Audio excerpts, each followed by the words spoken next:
श्री स्वामी समर्थ. जय जय स्वामी समर्थ. तुम्हा सर्वांचं पुन्हा एकदा अगदी मनापासून आपल्या या नवीन व्हिडिओमध्ये मी स्वागत करते. तर उद्या 8 एप्रिलला सोमवारी अमावस्या आहे. सोमवारी येणाऱ्या अमावस्येला सोमवती अमावस्या असं म्हणतात. तर आजच्या या व्हिडिओमध्ये मी तुम्हाला सोमवती अमावस्येचं काय महत्त्व आहे आणि आपल्या घरात असलेलं दारिद्र्य हे जावं, माता लक्ष्मीची कृपा ही आपल्यावर व्हावी, आपल्या जीवनामध्ये असलेले संकट हे दूर व्हावेत, आपल्या जीवनामध्ये सुखसमृद्धी ही राहावी याकरता, तसंच आपली पितृदोषातून मुक्तता व्हावी यासाठी आपल्याला उद्याच्या अमावस्येला सोमवती अमावस्येला कोणते 3 उपाय हे करायचे आहे याबद्दलच मी तुम्हाला या व्हिडिओमध्ये संपूर्ण माहितीही देणार आहे. आणि म्हणूनच अत्यंत महत्त्वपूर्ण हे 3 उपाय जाणून घेण्यासाठी हा व्हिडिओ तुम्ही शेवटपर्यंत नक्की बघा. म्हणजेच तुम्हाला सोमवती अमावस्येला कोणते उपाय हे आपल्याला करायचे आहे याबद्दलची संपूर्ण माहितीही मिळेल. चला तर मग आता आपण आपल्या आजच्या या व्हिडिओला सुरुवात करूया आणि सर्वात आधी जाणून घेऊया की सोमवती अमावस्येचे महत्त्व हे काय आहे. सोमवारी 8 एप्रिल या दिवशी चैत्र महिन्यातली अमावस्या आहे आणि ही अमावस्या सोमवारी असल्याने तिला सोमवती अमावस्या असं म्हटलं जातं. गरुड पुराणामध्ये सांगितले आहे की सोमवती अमावस्येला पितरांना नैवेद्य अर्पण करणं हे अत्यंत शुभ मानलं जातं. या दिवशी पितरांना नैवेद्य अर्पण केल्याने पितृदोषापासून आपली मुक्तीही होते. सोमवती अमावस्या ही 8 एप्रिलला सोमवारी पहाटे 3:22 सुरू होणार आहे तर रात्री 11:51 संपणार आहे. उदय तिथीमुळे 8 एप्रिल रोजीच सोमवती अमावस्या ही साजरी होणार आहे. जेव्हा अमावस्या तिथी ही सोमवारी येते तिला आपण सोमवती अमावस्या असं म्हणत असतो. सोमवती अमावस्येला एक दुर्मिळ इंद्रयोगसुद्धा तयार होत आहे. या योगामध्ये भगवान विष्णूंची उपासना केली तर आपल्या जीवनामध्ये येणाऱ्या संकटांपासून आपल्याला मुक्तीही मिळते. आपल्या हिंदू धर्मामध्ये सोमवती अमावस्येला खूप महत्त्व आहे. या दिवशी उपवास, पूजा, पवित्र नद्यांमध्ये स्नान करण्याचेही विशेष महत्त्व आहे. त्याचप्रमाणे पितृदोष दूर करण्यासाठी हा दिवस अतिशय शुभ मानला जातो. सोमवती अमावस्येला केलेले दान आणि तीर्थयात्रा अक्षय पुण्य हे आपल्याला देत असते. यामुळे मन शांत होते आणि नकारात्मक विचार हे आपल्यापासून दूर राहतात. सोमवती अमावस्येच्या तिथीला पवित्र नद्यांमध्ये स्नान करावे आणि जर आपल्याला कोणत्याही नदीवर स्नान करण्यासाठी जाता येत नसेल तर घरातील पाण्यामध्ये, अंघोळीच्या पाण्यामध्ये गंगाजल हे मिसळायचं आहे आणि त्या पाण्याने आपल्याला अंघोळ हे स्नान हे करायचं आहे. त्यानंतर सूर्याला अर्घ्य हे अर्पण करायचं आहे. यासाठी तांब्याच्या भांड्यामध्ये पाणी भरून सूर्यदेवाला अर्पण हे करावे. असं केल्याने तीर्थयात्रा आणि नदी स्नानासारखे पुण्य आपल्याला प्राप्त होत असते. अंघोळीनंतर गरजू लोकांना धान्य आणि पैसे हे आपल्या यथाशक्तीनुसार आपण गरजू लोकांना जरूर दान करावे. त्याचप्रमाणे सोमवती अमावस्याच्या दिवशी आपण गाईला हिरवे गवत, हिरवा चारा हा खाऊ घालणं याला अमावस्या तिथीला अनन्यसाधारण असं महत्त्व हे दिलं गेलं आहे. अमावस्येच्या तिथीच्या दिवशी सूर्य आणि चंद्र एकाच राशीमध्ये असतात. सूर्य हा अग्नी या घटकाचे प्रतिनिधित्व करतो तर चंद्र थंडपणाचे प्रतीक आहे. सूर्याच्या प्रभावाखाली आल्यानंतर चंद्राचा प्रभाव हा शून्य होतो. त्यामुळे मन एकाग्र करण्यासाठी हा दिवस अत्यंत प्रभावी असा मानला जातो. त्यामुळे अमावस्या हा दिवस आध्यात्मिक चिंतनासाठी सर्वोत्तम आहे असं मानलं जातं. तर असे हे अमावस्या तिथीचे, सोमवती अमावस्या तिथीचे महत्त्व आहे. आणि त्याचप्रमाणे सोमवती अमावस्येला जर आपण काही उपाय जर केले तर त्याचे फळ हे आपल्याला निश्चितच मिळत असते. आपल्या पूर्वजांचे आशीर्वाद हे आपल्याला मिळतात आणि आपल्या जीवनामध्ये जे काही अडचणी, संकट हे येत असतात त्यापासून सुद्धा आपल्याला सुटका ही मिळत असते. त्याचप्रमाणे आपल्या प्रगतीच्या मार्गात जे काही अडथळे हे निर्माण होत असतात ते सुद्धा दूर होतात. तर आता आपण सोमवती अमावस्येला आपल्याला कोणते 3 उपाय हे करायचे आहे याबद्दल बघूया.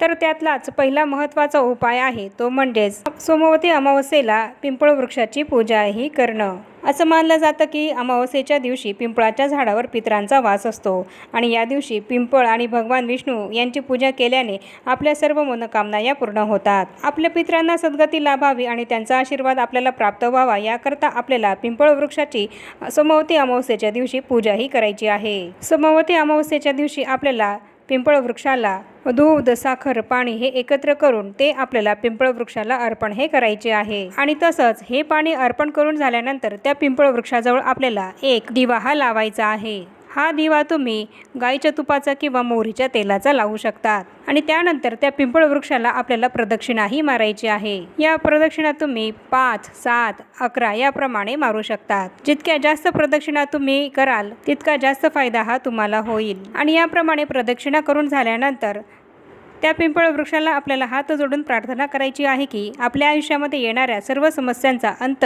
हा लवकरात लवकर व्हावा, अशी हात जोडून प्रार्थना आपल्याला त्या पिंपळ वृक्षाला करायची आहे। मग तुमच्या जीवनामध्ये कुठलीही समस्या असेल तर ती समस्या सुटावी यासाठी तुम्हाला पिंपळ वृक्षाला प्रार्थनाही करायची आहे। हा उपाय केल्याने पितृदोषातून तर तुमची मुक्तता होईलच, त्यासोबत तुमचे पितृ हे तुमच्यावर प्रसन्न होतील आणि माता लक्ष्मीचा सुद्धा अखंड आशीर्वाद हा तुम्हाला प्राप्त होईल। त्याचप्रमाणे पुढचा दुसरा महत्त्वाचा उपाय आहे तो म्हणजेच सोमवती अमावस्येच्या दिवशी सकाळी लवकर स्नान करून स्वच्छ कपडे हे आपल्याला घालायचे आहे आणि त्यानंतर पाण्यामध्ये लाल चंदन आणि गुळ मिसळून आपल्याला सूर्यदेवाला अर्घ्य हे अर्पण करायचे आहे आणि आपल्या घरामध्ये जी तुळशी माता असते तिची पूजा ही आपल्याला करायची आहे। तुळशी मातेची पूजा करून झाल्यानंतर त्या तुळशीला आपल्याला पाणी हे अर्पण करायचं आहे आणि त्यानंतर तुळशी मातेजवळ आपल्याला शुद्ध गाईच्या तुपाचा दिवा हा लावायचा आहे। त्यानंतर तुळशी मातेला 108 प्रदक्षिणा ह्या आपल्याला मारायच्या आहेत। 108 म्हणजे 108च प्रदक्षिणा आपल्याला या मारायच्या आहेत, त्यापेक्षा एकही कमी नाही किंवा एकही जास्त नाही। मग तुम्ही हे तुळशीचे रोप जर कुंडीमध्ये लावलं असेल तर तुम्हाला त्या कुंडीभोवती 108 प्रदक्षिणा या मारायच्या आहे आणि जर तुम्ही हे तुळशीचे रोप जर वृंदावनामध्ये लावले असेल तर तुम्हाला त्या तुळशीच्या वृंदावनाभोवती 108 फेऱ्या या मारायच्या आहेत। तुळशी माता ही साक्षात देवी लक्ष्मीचंच रूप आहे आणि सोमवती अमावस्येला हा उपाय केल्याने आणि तुळशी मातेला 108 प्रदक्षिणा या मारल्याने आपल्या घरातली गरिबीही दूर होते आणि आपल्या घरामध्ये धनधान्याची कायम बरकतही राहते। तुळशी मातेची पूजा केल्याने लक्ष्मीचा अखंड आशीर्वाद हा आपल्याला प्राप्त होतो आणि आपल्या जीवनातील सुखसमृद्धी ही कायम टिकून राहते आणि म्हणूनच हा उपाय आपल्याला सर्वांना आवर्जून करायचा आहे। त्याचप्रमाणे पुढचा तिसरा उपाय आहे जो म्हणजे सोमवती अमावस्येला संध्याकाळी आपल्या घराच्या ईशान्य कोपऱ्यामध्ये आपल्याला तुपाचा दिवा हा लावायचा आहे आणि हा शुद्ध गाईच्या तुपाचा दिवा लावताना आपल्याला त्यामध्ये लाल रंगाचा धागा हा लावायचा आहे। आपण जी कापसाची वात लावतो त्या वातीऐवजी आपल्याला लाल रंगाच्या धाग्याचा वापर हा करायचा आहे आणि हा दिवा प्रज्वलित करण्याआधी आपल्याला त्यामध्ये केशर हे थोडेसे केशर 2-3 काडी केशर हे टाकायचे आहे आणि हे केशर टाकल्यानंतर तो दिवा आपल्याला प्रज्वलित हा करायचा आहे। मग हा दिवा तुम्ही तुमच्या देवघरासमोर, तुमचं देवघर जर ईशान्य कोपऱ्यामध्ये असेल तर त्या तिथे देवघराच्या समोर सुद्धा हा दिवा लावू शकतात। मी तर म्हणेल की हा दिवा तुम्ही आपल्या ईशान्य कोपऱ्यामध्ये असलेल्या देवघरासमोरच लावा आणि जर तुमचे देवघर हे तुमच्या घरामध्ये ईशान्य कोपऱ्याला नसेल तर तुमच्या घराचा एखाद्या रूमचा ईशान्य कोपरा जो असेल त्या कोपऱ्यामध्ये तुम्ही हा दिवा लावा। फक्त बेडरूममध्ये सोडून तुम्ही घरातल्या इतर कुठल्याही रूममधल्या ईशान्य कोपऱ्यामध्ये हा दिवा लावू शकतात। दिव्यामध्ये केशर टाकल्याने देवी लक्ष्मी माता ही आपल्या घरावर प्रसन्न होते, आपल्या घराकडे आकर्षितही होत असते। केशर हे माता लक्ष्मीला अत्यंत प्रिय आहे आणि म्हणून दिव्यामध्ये केशर टाकल्याने आपल्याला धनधान्य आणि समृद्धीही प्राप्त होते।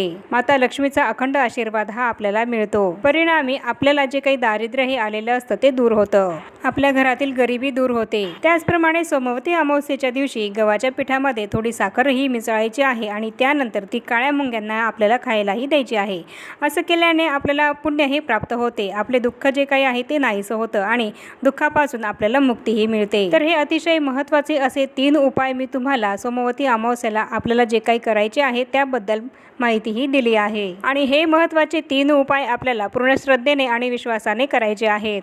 त्या तिथीनुसार आपण जे काही उपाय हे करत असतो त्याचे फळ हे आपल्याला निश्चितच कुठे ना कुठे हे मिळत असते, त्यामुळे हे उपाय आपल्याला विश्वासानेच करायचे आहेत। आपण केलेले हे उपाय कधीही वाया जात नाहीत, त्यामुळे हे जे काही उपाय मी तुम्हाला अमावस्येच्या तिथीला सोमवती अमावस्येला करायला सांगितले आहे ते तुम्ही नक्की करा, याचा फायदा हा तुम्हाला नक्कीच होईल। आणि आता या छोट्याशा माहितीसह आपण आपला आजचा हा व्हिडिओ इथेच थांबूया। चॅनलवर जर पहिल्यांदाच आला असाल तर चॅनलला जरूर सबस्क्राईब करा आणि या व्हिडिओला जास्तीत जास्त लाईक आणि शेअर सुद्धा जरूर करा आणि भेटूया पुन्हा अशाच नवीन एका माहितीपूर्ण आणि महत्त्वपूर्ण व्हिडिओसोबत। तोपर्यंत सर्वांना श्री स्वामी समर्थ।